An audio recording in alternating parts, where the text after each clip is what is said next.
right, thank you. In Storrs, Connecticut, UConn off to a quick start, 16-7, Gampel Pavilion. It's been the Amita Brima show. 3 block shots already. He blocked 8 the first time these two teams played. It's Tulane and UConn here in the American. Doug Gottlieb, everyone's still waiting for UConn to get on a run. As Peyton Henson gets a quick bucket to bring Tulane within 7. Remember, this is a Green Wave team that led UConn up until a 10-1 run to end the game down in New Orleans. But yeah, everyone waiting for UConn to crank it into gear. But you know, once you got 20 games under your belt or so, you kind of are what your record says you are, and they've just been an inconsistent team. Ryan Boatright, even though it's a 16-9 lead for UConn, Ryan Boatright has yet to really get going in this ball game. Dabney nails a 3. Lewis Dabney, in a shooting slump, has hit a pair of 3s for Tulane. Well, he heard you say he was in a shooting slump coming into the game. That's why he's hit 2 3-pointers. Make all your hard work, not just getting here to Storrs, but in prepping for this game, look completely ineffective. Tulane's going to need him to hit a few more. They have some jump shooters. They do. A good backcourt for Ed Conroy. But the problem so far against UConn has been that area right there. UConn has lived in the lane. Kenton Facey and Amita Brima, a lot of touches in the paint. Boatright a fallback. 17 feet. Ryan Boatright. His first 2 of the ball game. An elite off-the-dribble jump shooter. In the mid-range, kind of like Shabazz Napier, last year's senior star that led the Huskies to the national championship. Boatright is a bucket getter off the bounce. And at times maybe unfairly compared to Napier. Obviously, Napier had a much better supporting cast. Oh, a completely different team. A team that had leftovers, you know, a player like Niels Gaffai, DeAndre Daniels, a much more complete team. But the similarities are that team struggled late in the season, lost by 33 points in the final game of the regular season. And so the thought is, you got the conference tournament at the XL Center in Hartford. Why can't UConn make a run through that tournament, make a run to the NCAA tournament? Well, Kevin Ollie in his 3rd year. The schedule lines up, and they get SMU and Memphis at home and on the road against Temple before that tournament hits Hartford. UConn right now in 6th place, which would force them to play on the first night of the tournament. Herlihy with the rebound off the miss. See, that's Rodney Purvis, who's been a bit of a disappointment this season, considering how highly touted he was, not just going into NC State, but coming out of NC State as a redshirt last year on the national championship team. His lack of consistent production, a big key to UConn being inconsistent. In the American, with Memphis a win, and the Memphis win certainly on the mind of UConn, because UConn at 7-6, Memphis at 9-5. First 5 teams in the conference get a first-round bye in the tournament. However, you've got a little issue with that. It's not an issue, okay? Listen, if I'm a UConn fan, and I really want them to make the NCAA tournament, I frankly want to finish 6th. I don't care about playing the first night. It's a home game. You'll get a win over Houston or South Florida. Houston, the one really bad loss on their schedule. What you're trying to do is avoid a matchup in the semifinals against a team that blew them out. Herlihy with a nice left-hand runner for Tulane, and that's SMU. Yes, I want to finish 6th, so I play the 3rd place team and avoid playing SMU until the finals, and hope somebody knocks off SMU, or you know, by then I have a huge home crowd. I got some momentum after winning 2 games in a row. It's been the biggest disappointment, certainly for UConn, that the matchups they've had against SMU, they lost by 18. SMU number 25 in the country at the time of that ball game. Mack with the rebound off the miss. Tulane showing signs of life here. They came out shooting colds, but they have turned UConn over 5 times in this game. 8-minute mark, first half. UConn by 4. And the reserve backcourt, Keith Pinckney, K-John Mack in right now. This is Dylan Osikowski, and off the glass. Osikowski's had a strong ball game. Well, he struggled against Brima to start the game, but in going against, you know, a backup in Facey, or more of a power forward, a slightly built power forward, you can see Osikowski put his big body into him and work that right-hand hook. This is a 9-2 run by Tulane. Been in a zone to start the game. Purvis, a runner. Good rebound by Peyton Henson. All of a sudden, Tulane has a little rhythm and a little swagger here. And you notice Purvis kind of goosed that one up. A guy who struggled from the free throw line looked like he wanted no part of being fouled. Pinckney got it up and over Facey, and it goes down. And look at this, an 11-2 run by Tulane. They've come all the way back to tie the game on the road in Storrs in the American. 7:05 left in the first half. Kevin Ollie and UConn calling a timeout.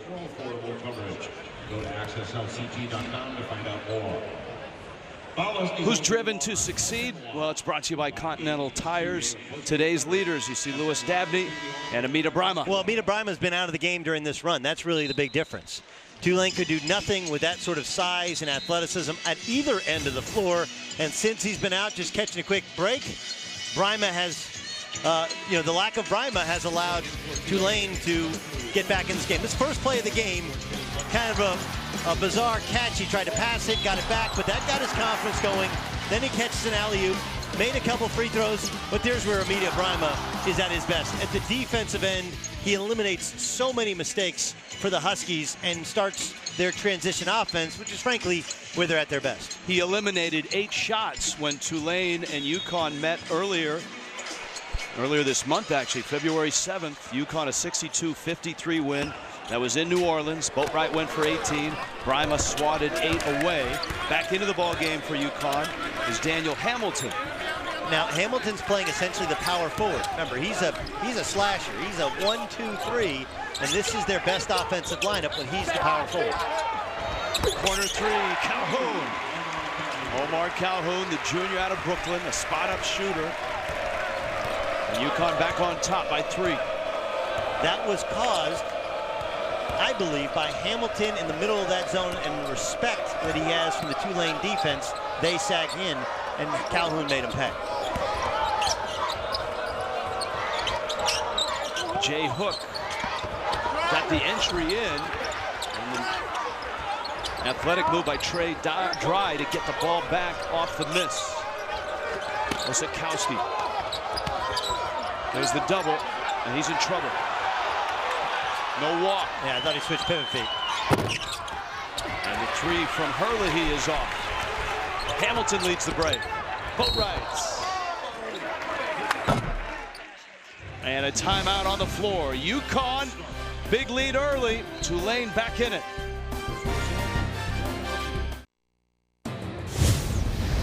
College basketball on CBS Sports Network is being brought to you by Continental Tire. For what you do. By Geico. 15 minutes could save you 15% or more on car insurance. And by One A Day Men's and Women's. The defending national champs, the UConn Huskies, many feel they have underachieved this year at 14-11. Rich Waltz along with Doug Gottlieb. There's nothing about Ryan Boatwright's season that is underachieving. He's been terrific all year. Well, that's one of the things that gets lost. When your team struggles and you're the senior, they point to your play and say, well, that must be the cause for it. But that's not the case. Ryan Boatwright's as good of a ball screen offensive guard as you will find. He's our CBS eye tracker. This is a ball screen. You have the basketball, somebody comes and sets a pick. Now, last year that would have been DeAndre Daniels for a pick and pop. This year it's more pick and roll. But he is, look at these numbers. This is provided by Synergy Sports Technology. He's the 3rd best in the country points per possession off of a ball screen, and 75% of the time he likes to shoot that jump shot as opposed to getting all the way to the basket. That's as good as they come in the college game, creating using a ball screen. I think the difference is the personnel around him, the lack of other options that have caused UConn to sometimes become stagnant offensively. And there's no question for UConn to get to the tournament. Everyone feels they've got to win the American. As you pointed out, it's in Hartford.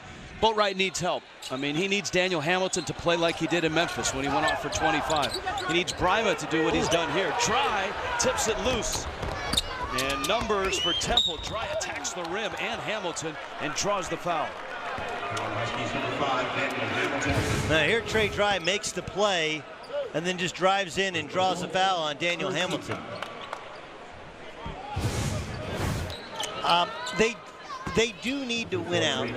They do need to win the conference tournament to get in. But I'll just throw out there the possibility if they were to beat SMU, if they were to run the table here. Remember, they got SMU, they got Memphis, they got Temple on the road. and you get to the finals, it puts you at least in the conversation. But yeah, probably not an at-large team. Right now, everybody seems to have 4 teams in the American. Yeah, now Cincinnati playing their way back on, very much onto the bubble, losing to Xavier earlier this week. 2-point game. You see the points in the paint.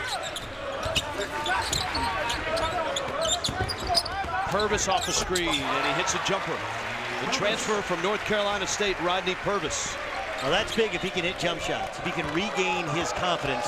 It has been shaken because of his inconsistent shooting, and maybe more than anything, his remarkable struggles at the free throw line. UConn shooting 52%. Start, weaving his way through. Boatwright picks it and finishes. That's a second steal just off the dribble that Ryan Boatwright has. He is the ultimate pit bull. See UConn's 6 turnovers. One of the reasons Tulane was able to come back. Hamilton the steal. Casual pass. Calhoun cleans it up. Sikowski for Tulane.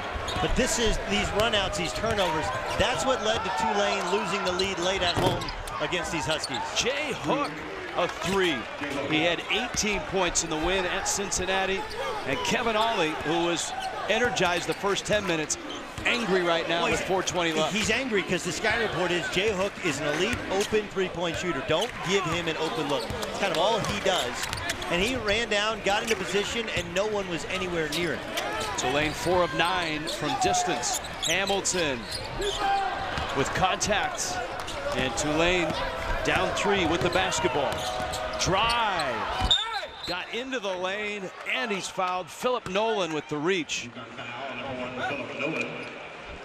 Now, Ryan Boatwright, the senior, taking matters into his own hands.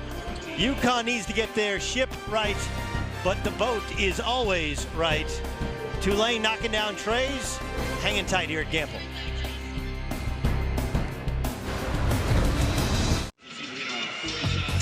Time now for Duke Game Day Right, brought to you by the new LG G3. This, the green wave, hitting the snow and looking around and saying, man, it's cold up here.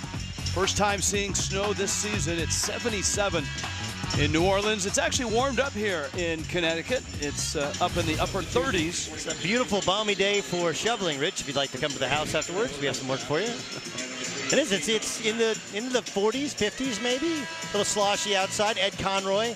They had 6 players leave going back to 2 seasons ago. Ricky Tarrant transferred to Alabama. That really hurt the program. And then they really ascended to the level of the American. They previously in Conference USA, that was more of a mid-major league.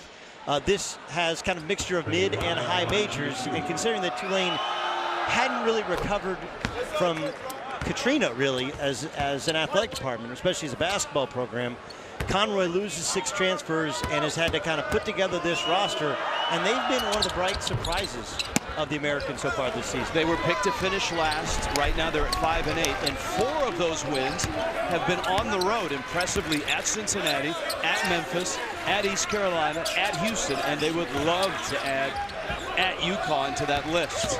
Purvis driving, a kick to Boatwright, who rises for 3 and hits it. And all set up by dribble penetration. Rodney Purvis playing excellent basketball so far this afternoon. Amita Brima back on the floor. He's played 11 minutes of this first half, and he's been dominant when he's been in. See how much different it is defensively when your point guard picks up 35, 40 feet from the basket and makes you turn your back to your own basket. Drive, loose ball. Dabney pries it loose, still loose. Max stays, and a timeout. Great move to hold it and get the timeout. 4-point lead for UConn. 3 minutes left, first half. Coming up, AT&T at the half. Dana Jacobson, Seth Davis, John Rothstein get you caught up with a busy day of college basketball. Highlights from number 24 Ohio State and Michigan, and a preview of Temple and Tulsa in the American. Ryan Boatwright, the steal, and the flush.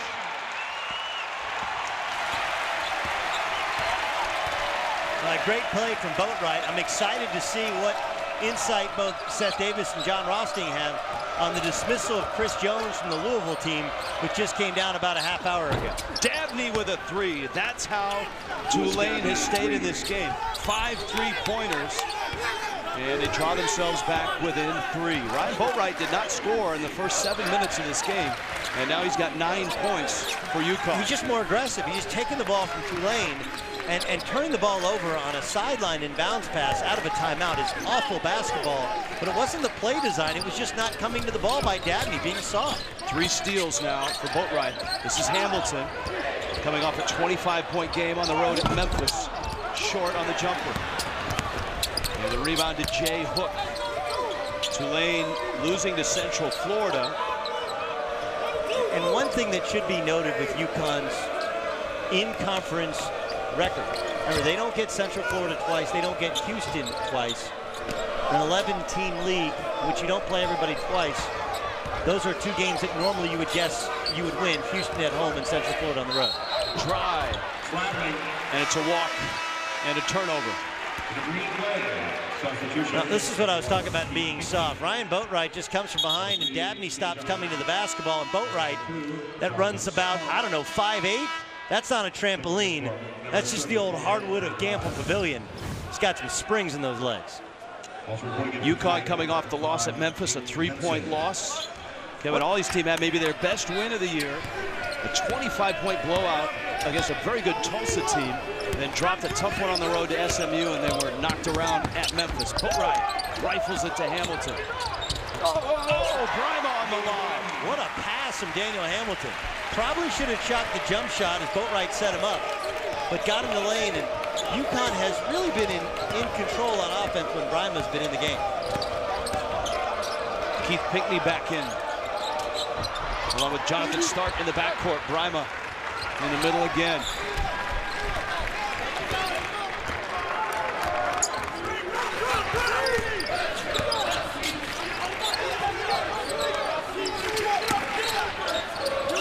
Brima comes to screen.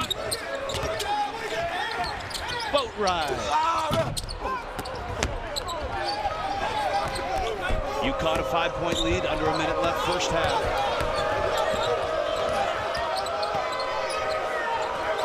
Tulane guards, when they penetrate, oftentimes have been turned back just by Brima's presence. Osikowski, offensive foul. 9th turnover for Tulane. Well, the way to get to a shot blocker is to go to his chin, create contact so he can't use his long arms. Brima kind of goads Osikowski into this charge, take the contact. That's a great play by Brima. Was there a flopping selling element to it? Sure, but credit Brima for knowing what was coming. And next time around, what Brima can do, I'll be interested to see if he pulls out the chair. You know, pulling out the chair. Guy goes to lean his body, and you step out of the way, and down he goes. Of course, on Oscar night, you can discuss such acting performance. We'll have the Dougies in the second half. I'll give out my awards. Looking for forward Best to that. Picture, Best Director. As they translate to college basketball. Correct. Ryan Boatwright might be nominated for a Dougie.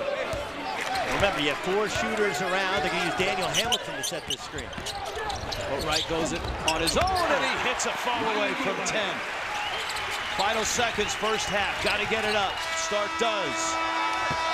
A quick start by UConn. Tulane a run to draw even. And Kevin Ollie and the Huskies, who shot 54% in the first half on a nice run and a 34-27 halftime lead. AT&T at the half coming up. You're watching men's college basketball on CBS Sports Network, 24-hour home of CBS Sports.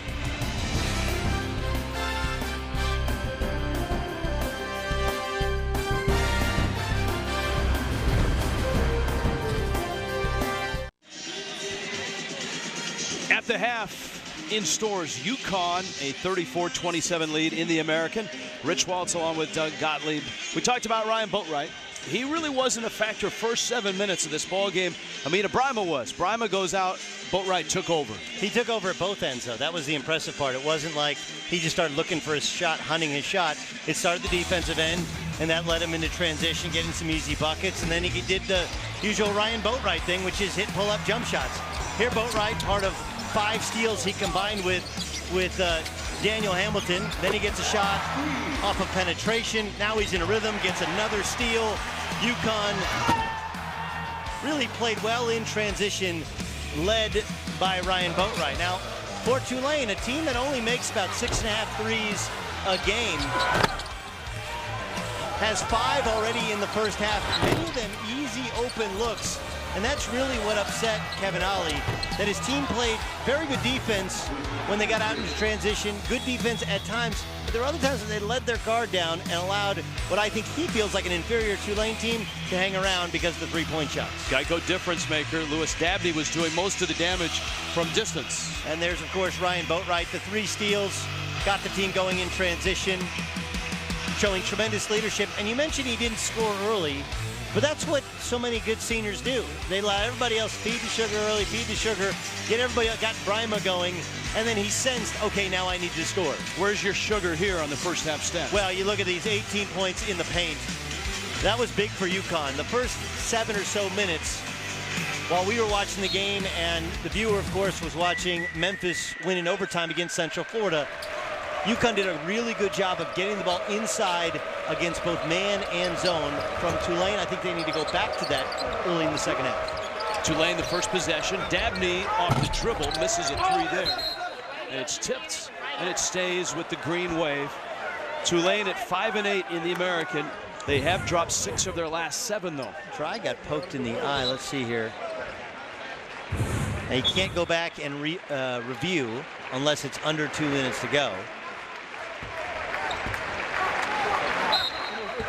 Kevin Ollie, 3 different phases in the first half. He was energized and happy to begin with, angry in the middle, off the comeback, and off the screen. Curling around is Jay Hook, the senior out of Waco, who found his stroke in the Cincinnati game when he went for 18. He's got 6 in this one.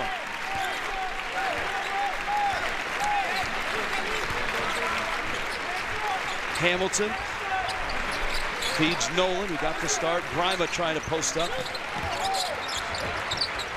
Brima had 3 blocks in that first half. Hamilton, a floater, and an offensive foul.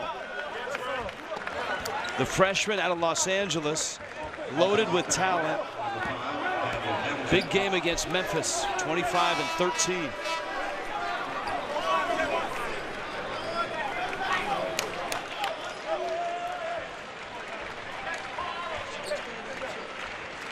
Let me show you here real quick how they end up getting Hook a jump shot.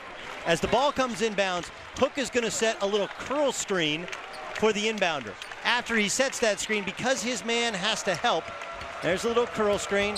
His man helps for just a second, and he ends up freeing him up in the corner for the jump shot. It's a play that many teams run, but the essence of it is this, Rich. A lot of times, quality shooters, if they're really good screeners, that's how they get open, because their man has to help when they set a screen. Now the officials called that shot a 3. The scorer didn't have it. Boatwright had a steal. Stark fouls him. They just added that point up on the scoreboard. So it was a 3, and it's a 4-point lead. Stark with the reach, the sophomore with a foul. That was a bad call. I thought it was a terrible pass, but Stark stole the ball back and got called for a foul. Boatwright was on his way to another dunk. Yep. Well, the lead is 4 in a game that looked like it would be a blowout early. UConn had a 9-point lead. Brima was blocking. UConn was scoring. And then Tulane came back with all the 3s.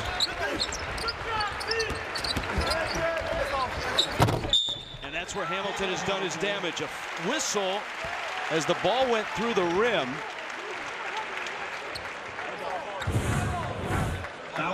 Here's the shot. Brima has low post position. They're just getting kind of a wrestling match.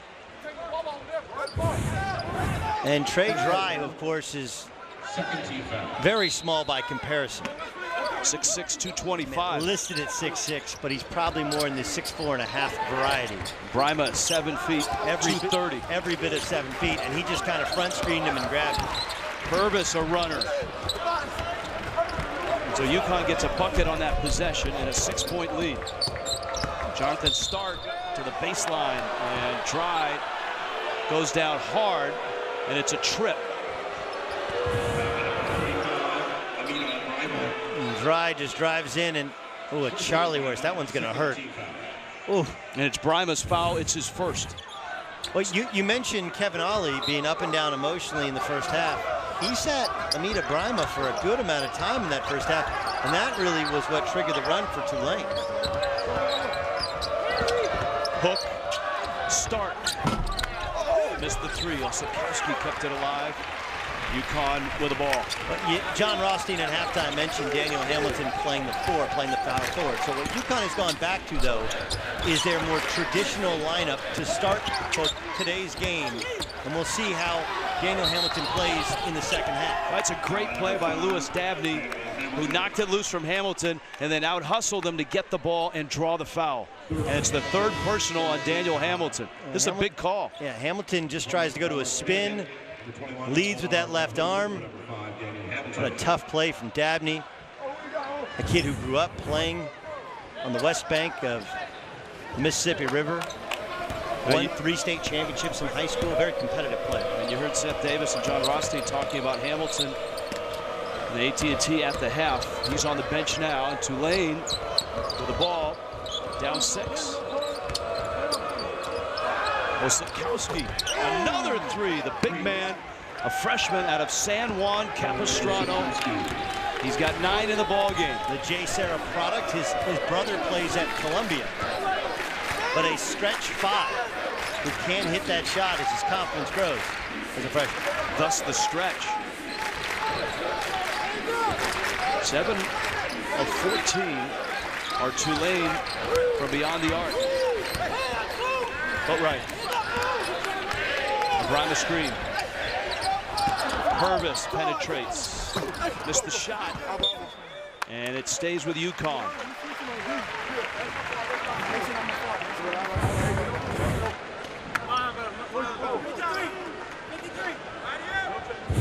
Osakowski touched it twice.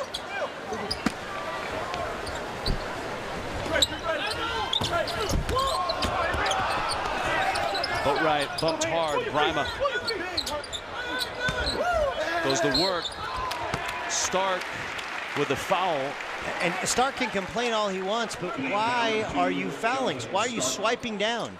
Amida Brima is a good player, an excellent shot blocker. And as a pick and roll guy, you throw it to the rim, he can finish. If you get Brima shooting a hook that's contested, that's good defense. That's what you want. When you reach in, especially when you swipe down, and that's a third personal foul on Stark. Jonathan Stark picks up 3. You swipe down, you're going to get called for a foul more often than not. Fastest scores and updates for Tulane, UConn, and all teams, the CBS Sports app. Fastest app for sports fans. Download the CBS Sports app now. Storrs, Connecticut. UConn in the American at a 9-point lead and all the momentum in the first half. Tulane on the road has come back into this ballgame shooting 3s. They're a very good road team in this conference. They've got 4 road wins. Wow. Right-hand runner Keith Pinkney rises up, and the Green Wave is back within a point, 36-35.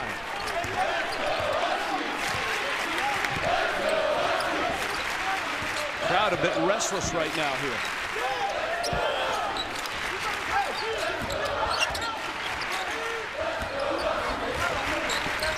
Tulane has never led in this ball game. It's a 3. 8 points now for Omar Calhoun. That's his second 3 of the game.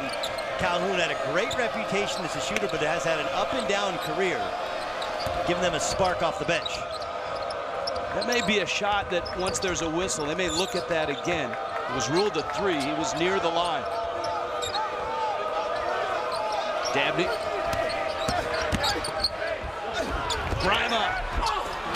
Dry for Brima, his 4th block of the ball game. Boatwright goes to work. Boatwright right left hand, and he missed it. Woo. Dollar move, nickel finish, but still. Dabney very, very lucky that his ankles are still intact. Osikowski's fouled. Sometimes the best way to beat a bully defensively is to drive him. Pinckney right to the rack and the finish. But UConn not to be denied. Omar Calhoun. If your name's Calhoun in Storrs, Connecticut, you better be good. Husky.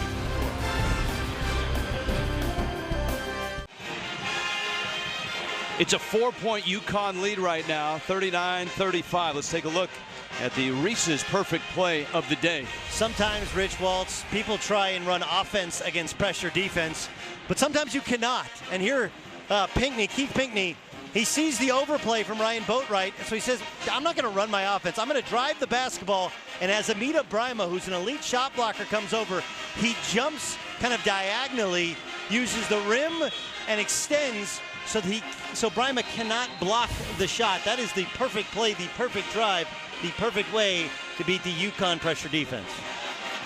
Tulane showing a lot of heart right now. What makes them such a good road team, Doug? They have some significant wins at Cincinnati, at Memphis, 4 of them in conference. I think they have pretty good guards. I think that's part of it.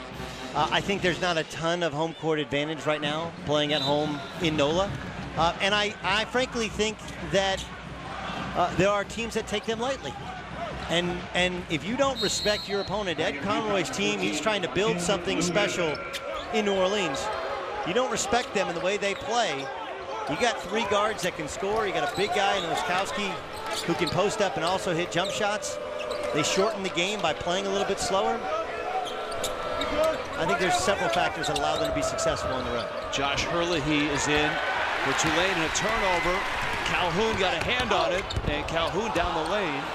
A lot of contact, no whistle. I like that. I like that no whistle. Good outlet to Hook. Trailing the play is Henson, and his shot blocked, but a foul, Kenton Facey. In transition, just kind of driving right at Facey, and that looked like a pretty good block as well. Yeah, but watch the right arm on the face right there. There you go. Yeah. Of Rakim Lubin. I think it was Rakim Lubin who fouled him more than Facey fouled him. But this is where UConn struggled mightily in the first half, when they didn't have Brima on the floor.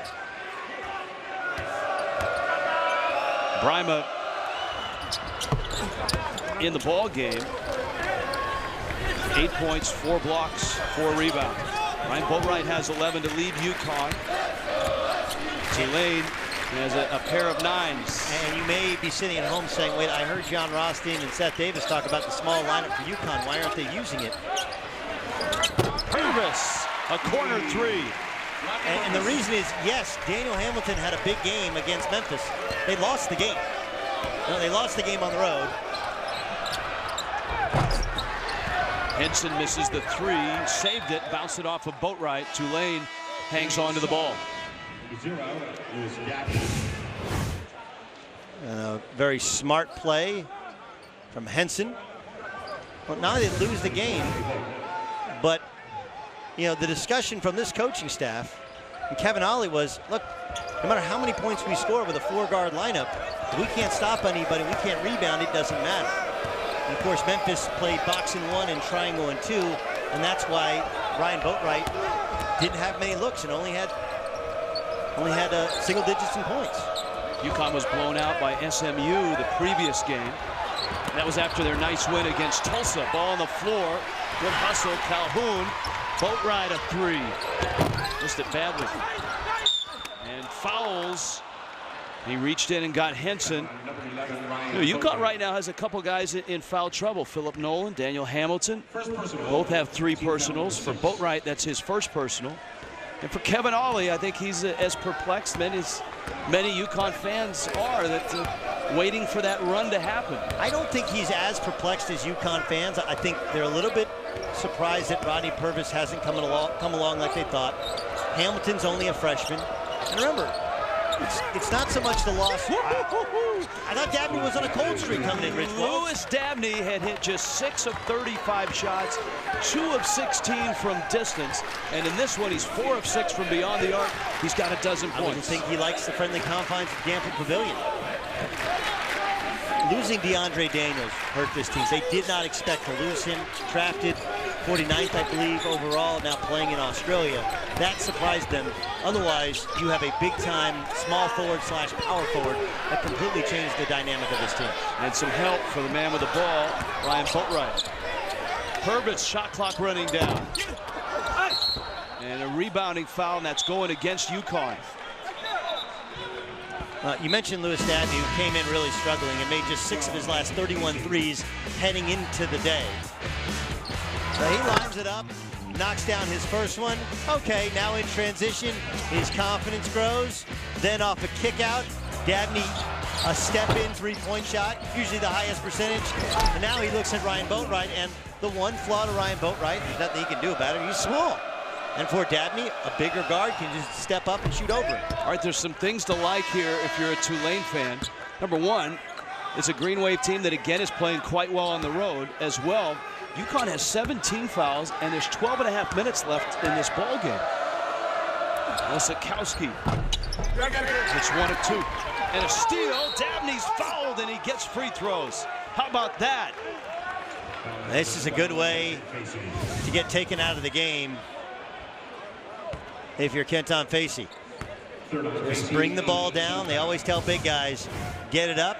Now, they no longer let you extend your elbows like you used to, but you can't bring it down low. And in a very matter-of-fact way, Kevin Ollie turned to the bench and said, get him. Dabney hits a free throw, 8 Eastern, CBS Sports Network tonight. Steel gates are open. You know what that means. The most unpredictable 8 seconds in sports, PBR, Built Ford Tough Series, Caterpillar Invitational, right here on CBS Sports Network, 8 Eastern. Dabney with the free throws. And once again, Tulane has fought back to tie it. They've never led in this ball game. We got a good one here, Rich. That's right.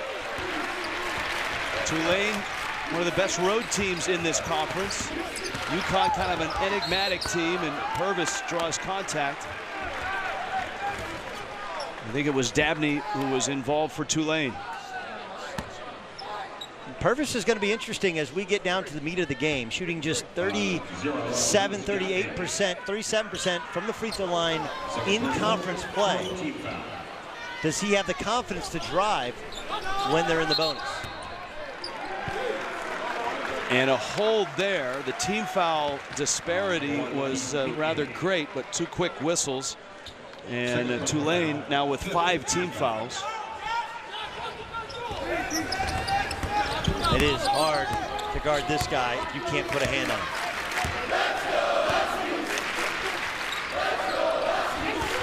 Boatright with 11. It's 5 of 11 from the field. Gets by Pinckney. Up and under, and he missed again. Brima the rebound and the putback. 10 for Brima.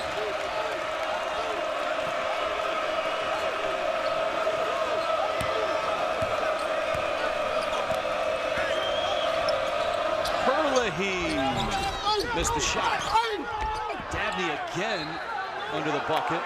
It stays with Tulane. That wasn't a foul.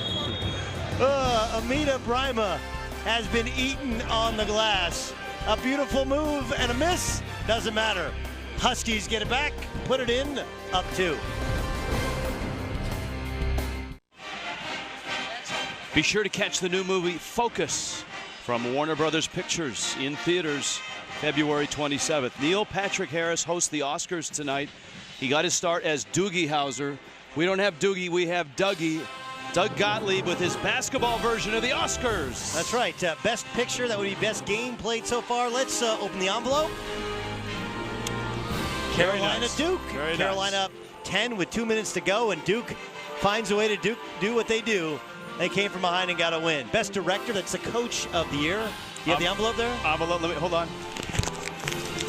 Wayne Tinkle at Oregon State. What they have done defensively, from being in the bottom 5 in the country in points allowed to the top 5 in points allowed, 8-7 in conference play, Wayne Tinkle at Oregon State. Best supporting actor, player. Yeah, that would be a guy who's not your leading scorer, not your go-to. TJ McConnell at Arizona. Great defender, great leader and ball handler. TJ McConnell. And the Player of the Year, the Best Actor Award goes to... Hold on. All right. I'm going to give it to Willie Cauley-Stein. Here's why. He's the most important and, by my estimation, best college player on the best college team, far and away the best college team. Willie Cauley-Stein, kind of an upset, kind of like Boyhood Tonight, you know? A little bit different than your normal movie, shot over 12 years. Willie Cauley-Stein hung around now in his 3rd year in Lexington, as dynamic a defensive player as I've ever seen, and he's actually a decent offensive player. And you took him over Birdman. I did take him over Birdman. Trey Dry, Tulane with a shot clock running down. Pinckney, who had that great drive, pulls up and bangs home a 2. Look at this. Tulane and UConn dead even, 44 apiece, 11 minutes left. It was meant to be. We're number 44 in college, 44 all.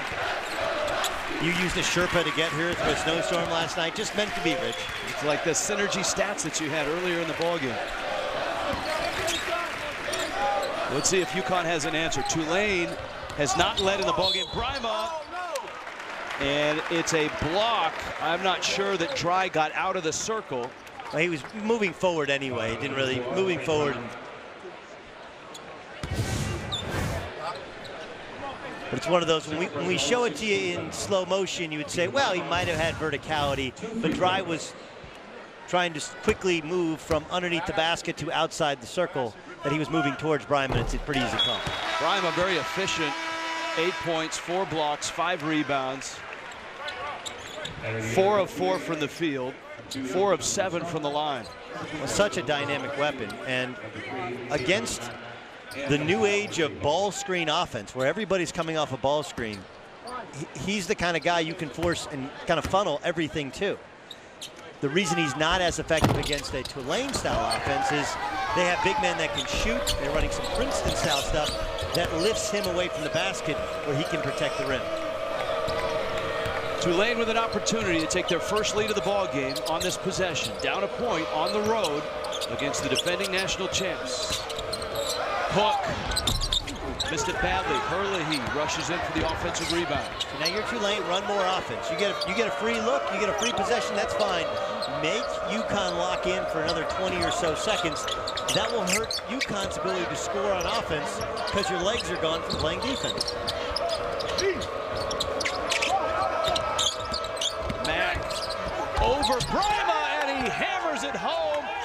And Tulane finally has their first lead halfway through this second half, 46-45. The Tulane team that was picked to finish last in the American. They're at 5-8 with 4 road wins in this conference. And Mack turns the corner. Calhoun does not want to let him turn the corner. Just a little baby hook and a floater. That's a beautiful floater. Brima never really left the floor. And Rakim Lubin doesn't have nearly the elevation or length of a Brima. Osakowski over Brima. Herlihy the rebound and the putback. See, that was a foul on Brima. Brima had his hands all around Osakowski, but because Osakowski keeps lowering his shoulder, he's not getting the call. Hamilton back in, takes the 3, and missed it badly.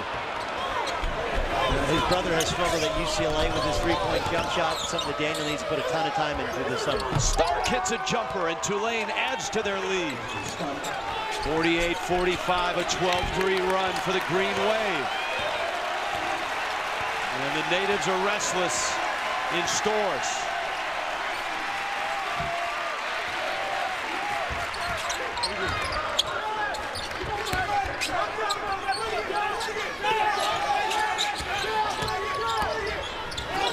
Boatwright. A look at the clock. Boatwright to work against Herlihy. Penetrates, rises, and hits. What we showed you earlier in the game, those synergy stats, 75% of his drives end up in pull-up jump shots. 75% of those drives end up in pull-up jump shots. And he is an elite pull-up jump shooter. Stark around Brima. You just can't lose the ball on that. Hamilton up to Samuel, 14th turnover, and Samuel's fouled. The reach by Jay Hook. Well, this is one of the great things about playing on the road. You got competitive coaches. That coach on the left, that's Quantis White. He helped lead Oklahoma to a Final Four. And if you go one coach over to the right in the gray suit, that's Shammond Williams, who's their lead recruiter. And of course, he was a star guard at North Carolina. Also another Final Four participant. Competitive guards, competitive former players that are helping kind of motivate their team on the road. Anthony Wilkins, the coach in the middle for Ed Conroy, who has done a very nice job at Tulane as Samuel hits a free throw and UConn ties it. Started out with 13 wins, then 15, then 20. You talked about all the losses. They had a 17-win year last year, and everyone thought they'd finish in last place this year. But they're at 14-11 and 5-8, and as we've noted, they are a very good road team. They've already won at Cincinnati, at Memphis, to name 2 of their 4 road wins in conference. I would say in terms of the most fun things you'll do in college that we can talk about on television. Thank you. Number 1 is participating and winning in the NCAA tournament. I got a chance to do that 5 times, just winning a game. But winning on the road, you almost don't need an airplane, especially at a historic place like UConn that has seen them raise 4 national championship banners. Drive, and he's fouled. Couldn't hear the whistle, but it came from the corner, and it's free throws when we return. The banners hung high, and that's just a bigger target for Tulane today.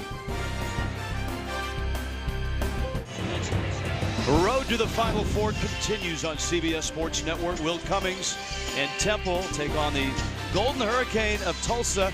Cummings, the American Player of the Week. It's coming up next. Top teams in the American, and those are 2 of them. You start with SMU at 22-5. Number 21 in the country, Larry Brown has them rolling now. Tulsa, what a job Frank Haith has done. A team that didn't get out of the blocks all that well, but they really are on a nice roll. Temple's playing well right now. The Owls trying to get back to the NCAA tournament, and Cincinnati at 18-9. Hungry for a bid, brought to you by Golden Corral. Well, Tulsa needs this game. You know, Tulsa, a team that, as you pointed out, they lost to Southeastern Oklahoma State just early in the season. We saw them against Oklahoma. We saw them get blown out by Oklahoma, lost to Oral Roberts, lost to Oklahoma State in Las Vegas, but they bounced back nicely. But now they have the meat of their schedule, and they get Temple. Now, Temple, last time around, Jesse Morgan had as bad a game as you're ever going to have. He was 1 of 17 from the floor, 0 of 13 from 3 against Tulsa. You couldn't play any worse. You literally could not play any worse. That was a John Starks-esque game against Tulsa. Of course, John Starks from Tulsa. Very nice. He'll get a chance to go in the Reynolds Center and right the wrong. Trey Dry misses both free throws, and an opportunity for Tulane to reclaim the lead. Escapes them. Ryan Boatright and UConn, a 1-point lead, 7.5 minutes left in this ballgame. You got Terrence Samuel, who's a good ball handler. So now they're going to try and get the ball to Boatright as almost like a 2-guard. Hamilton off the screen, lobs it. Oh, flushed there. Philip Nolan.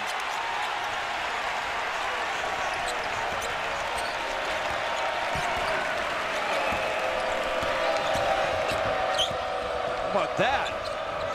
That brought some life into Gamble Pavilion. Dabney calling for the ball against Boatright. Spins into the double team. Osikowski's 3. Hamilton. Here comes UConn. Samuel throws it away.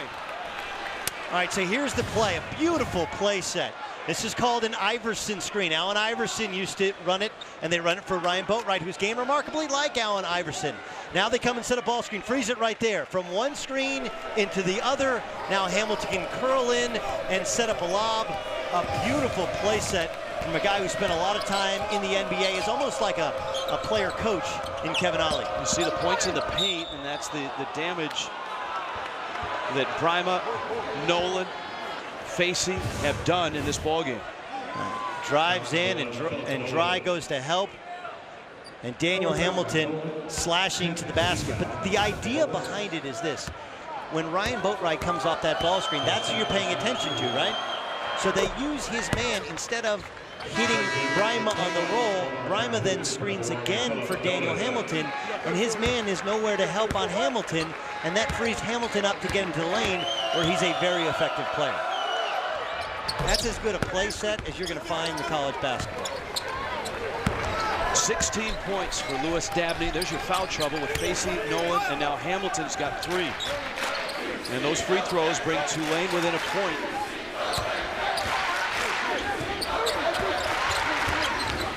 Boatright kicks to the corner. Shove. And Stark is saying that he was held and brought with the UConn player. It was Dabney. Dabney gave a little punch, and Hamilton yelled out and screamed as if he was shot from behind, and he drew the foul. Well, you did just give out the Dougies. There's Daniel Hamilton. Daniel Hamilton, only a freshman. Of course, remember his brother in the NBA. He got shoved there. He was in the air, and Stark was boxing him out, but Dabney gave him an extra push. Stark gets the foul. And that's his 4th foul. The 5th foul, excuse me. 4? 4. Daniel Hamilton, 1-1. Hamilton to the line. He shoots 1 and 1. And a miss. Boy, UConn shooting just 50% from the line. Hamilton's older brother, Jordan, just got his contract bought out, but expectations are he's going to rejoin the NBA someday soon. Jordan Hamilton, a very good shooter during his days at Texas. Dabney against Samuel, falls back. Hamilton saves it. UConn with the ball. And a 1-point lead. We're under 6 minutes left here in Stores. If you're Tulane, you want to line up and make UConn beat you in the half court. No runouts, no second shots. They're going to beat you, they can beat you like this. Weaving his way through, and it's off of Boatright. It's the 12th turnover for UConn in the ballgame.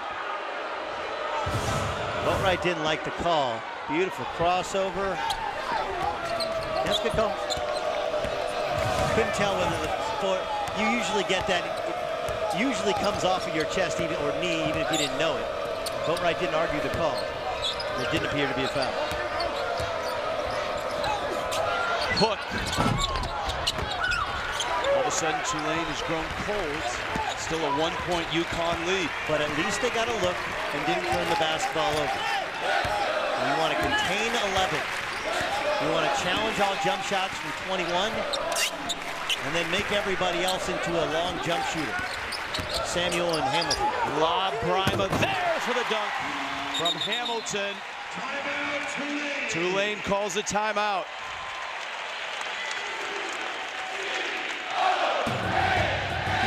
Daniel Hamilton creating shots for others. The pick, the roll, the finish. Huskies up 3.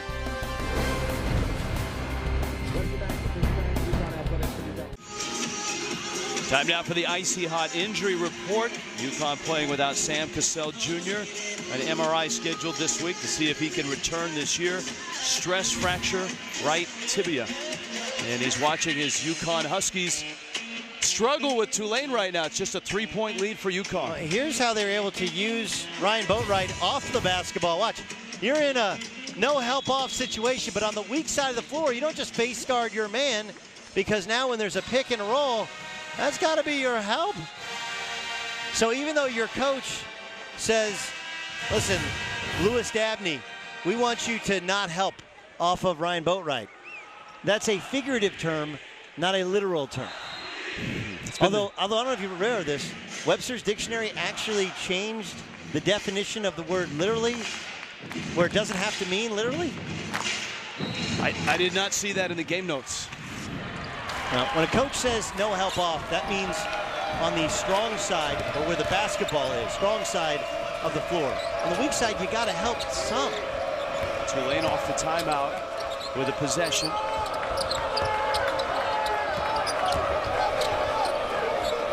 Back into the ball game for Tulane.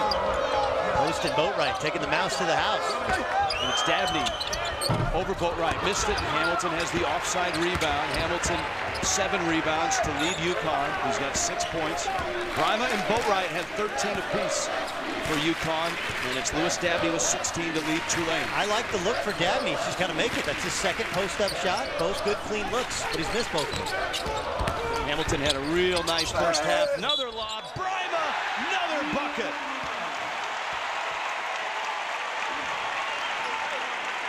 He's had 3 of these, Daniel Hamilton has. And now no longer am I going to think this is a missed shot. He just kind of flips it up there, and Brima jumps up and lays it in. Brima is 6 of 6 from the field. Well, he had 40 points this year in a game against Coppin State, and many of them were shots just like that.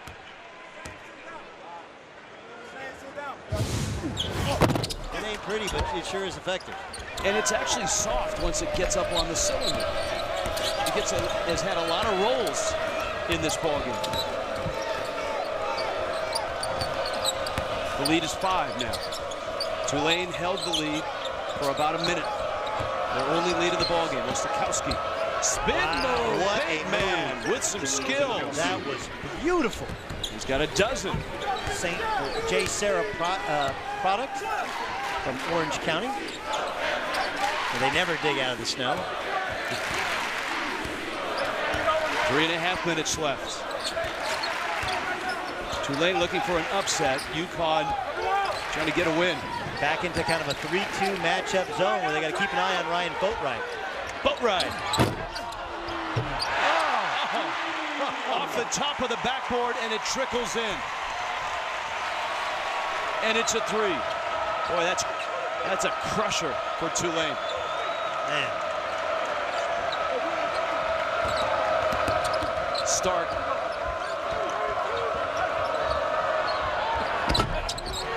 Missed the 3, drive, the rebound. Dabney. Hamilton, another rebound. And they all seem to be big ones. UConn's run is at 13-4, and their lead is at 6. Tulane back into man-to-man, but they've struggled to contain Daniel Hamilton getting in the lane against man.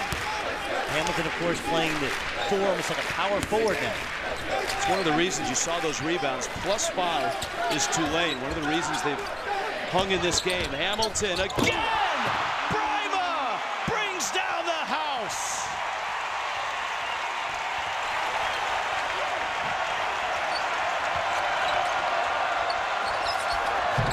Stark answers with a 3.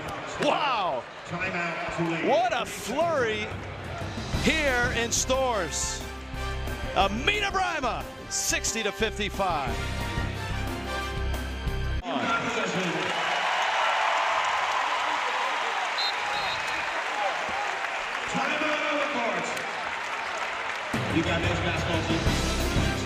Tulane down 5. UConn trying to put this one away.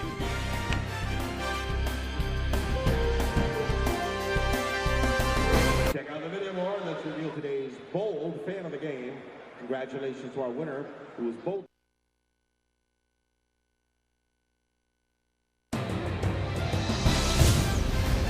College basketball on CBS Sports Network is being brought to you by Golden Corral.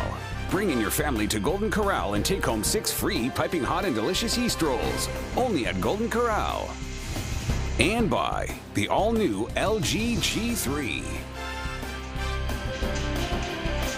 In Storrs, Connecticut, a bit of a roller coaster for the defending national champs. UConn up 60-55.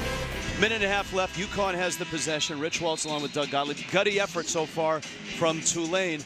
And for UConn, it's been kind of fits and starts. Yeah, it's been really impressive what you saw from Amina Brima, what you've seen from Ryan Boatwright at times. But Daniel Hamilton taking over the game by creating shots for Amina Brima, driving in, and 4 times in this game, driving in and throwing alley-oops. One, you feel like you can't contain him, keep him out of the lane. Secondly, you turn around, you can't find Brima, and even if you can, you can't elevate and find him by the time he's dunking the basketball. It's been a really effective offense for UConn. He's got 8 assists and just 7 shots in this game. I mean, Daniel Hamilton, we mentioned his brother Jordan, Right now out of work in the NBA, but expected to sign with the team, maybe the Clippers this week. His other brother, Isaac, playing at UCLA. His brother, Gary, who's played overseas. Boatwright has the ball, and he wants to run some clock. What's amazing is how well Daniel Hamilton passes the ball, and Jordan Hamilton was one of the more selfish players in college basketball when he's at Texas. He would never pass. Maybe that's where one brother learned to pass. No, Isaac's a good passer too, not a particularly good shooter at this point in his career. Shot clock at 10. No need to foul at this point. Hamilton, another one! The hits just keep coming. 9th assist for Hamilton. Hammer dunk from Brima. Lead is 7. This is one really bad defense. Don't run out of Daniel Hamilton, but that is just beautiful. Beautiful basketball, little, almost like a swing hook lob pass. If that ain't in your scouting report getting ready for the Huskies, it better be come tomorrow. Daniel Hamilton dominating the game, and really not because of any shot he's taken, but because of the shots he's created. Tulane with a couple of free throws. Jay Hook hits the first. The lead is 6. You see Hook, 7 points today.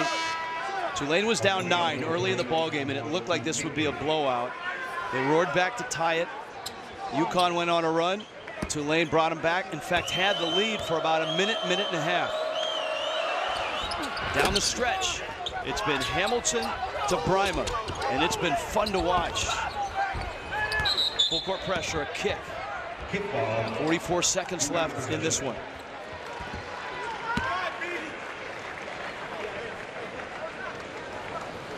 Kevin Ollie and UConn trying to get win number 15, trying to go 8-6 in the American, trying to somehow start something that resembles momentum headed towards the American tournament, which is in Hartford.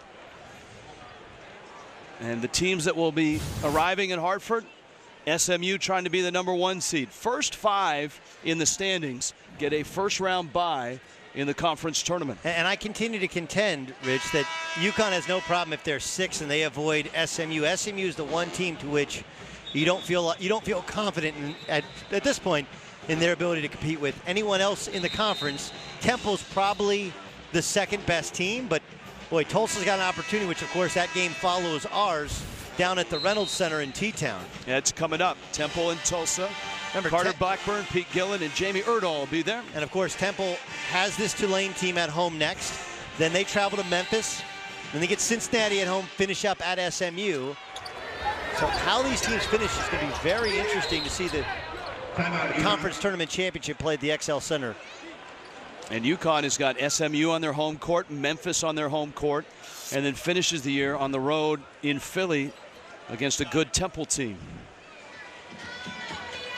Tomorrow, 7:30 Eastern, CBS Sports Network gets up close with Ohio State head coach Thad Matta. Northwestern Mutual presents NCAA Meta March. Thad Matta right here on CBS Sports Network. I wouldn't want to be a man of February in that practice tomorrow at Ohio State as they lost at the University of Michigan earlier today on CBS. You think Jim Harbaugh was dancing around today? I think he was. I think he was pretty excited. In his Dockers? In his khakis? In his khakis. $8 khakis. All right, now if you're Tulane, you have to identify free throw shooters and make them. Yeah, obviously you don't want to foul Ryan Boatwright. What you want to foul is, Terrence Samuel's actually a good free throw shooter, even though he's not a great shooter. Daniel Hamilton has struggled the most statistically.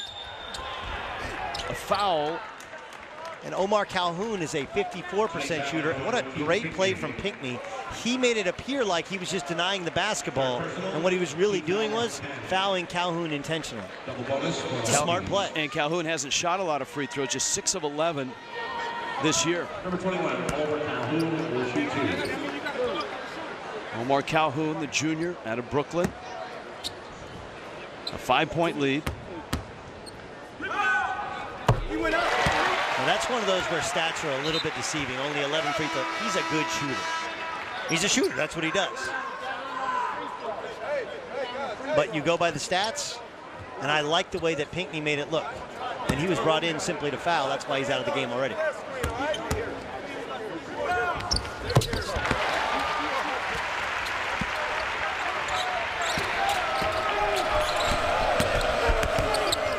Start his three.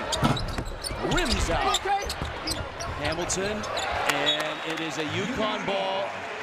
It's a 7-point lead with 33 seconds left. So now Ed Conroy is going to bring Pinckney back in. He's the designated hack. They're going to probably do the exact same thing. He knocked Calhoun into next week. Well, he fouled Calhoun, who fell into Mack, who pushed Terrence Samuel. The leg bone's connected to the knee bone's connected to the thigh bone's connected, you know what I mean? And Calhoun goes back to the line. Calhoun go back to the line. I think it's a mistake to not identify that Calhoun's a better free throw shooter than his numbers would tell you. And his reputation is that of the shooter. Now, he doesn't shoot a great percentage, but that's because all he does is take threes.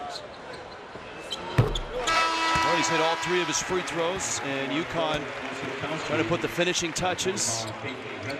I don't know if it's a sigh of relief you'll hear in about 32.9 seconds, but I think for UConn, win number 15, and they can set their sights on their final 4 conference games. Brima comes out. Amita Brima, 17, many of them loud, 7 of 7 from the field. Well, really, Daniel Hamilton set him up for so many. If he had the money to buy his teammate a steak, he owes him one today. Bang! A 3. Dabney. UConn gets it in. Hamilton will be fouled. It's a 6-point ball game. 19 points, 8 of 8 on Brima for his game totals. What a tremendous game from Daniel Hamilton. And my late father got a chance. He recruited, he and his brother Isaac, year after year, sat with their father Greg at St. John Bosco games, begging Daniel and his dad to play with him in the spring and the summer because he just loved his talent. But this is what kind of college basketball is about. You know, Isaac went to UCLA, and Daniel came here because, one, they trusted their coaches, but 2, they thought they'd have a chance to handle the basketball. And Daniel has, but as a power forward today. Most important thing is you get a chance to play and develop as a person, as a player, regardless of position. And Daniel Hamilton has really developed so far as a freshman at UConn. Ostkowski, Hamilton the rebound. That is a scary moment with Hamilton going down. Oh, he's hurt. He came down awkwardly, was able to hold the ball and collect it even though he was in great pain. I think Kevin Ollie he doesn't know if he's injured or he's hurt. You do know the difference, right, Rich? Yes. So he comes down. There's pain, and I think he hit knees. Yeah, that's just bump knees or maybe a Charlie horse to the thigh.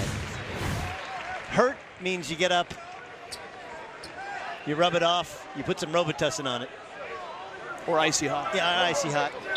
Injured is when you can't play and you go and see the trainer. 9 rebounds, 9 assists, 7 points for Hamilton. Nolan will start trailing. It's a class play by Nolan. And UConn holds on, 67-60. Now, it's better to win ugly than lose pretty. And UConn might have been ugly at times, but boy, did they finish down the stretch and beat Tulane. Back to wrap it up, coming up next.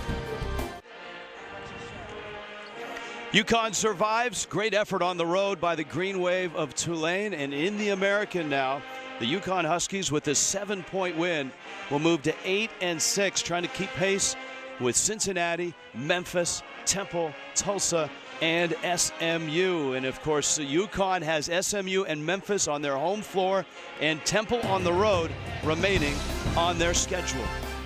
A 7-point win for UConn. For Doug Gottlieb, our entire CBS crew, I'm Rich Waltz. This has been a presentation of CBS Sports Network, 24-hour home of CBS Sports. We stay in the American. Temple at Tulsa. Carter Blackburn, Pete Gillen, Jamie Erdahl, take it away.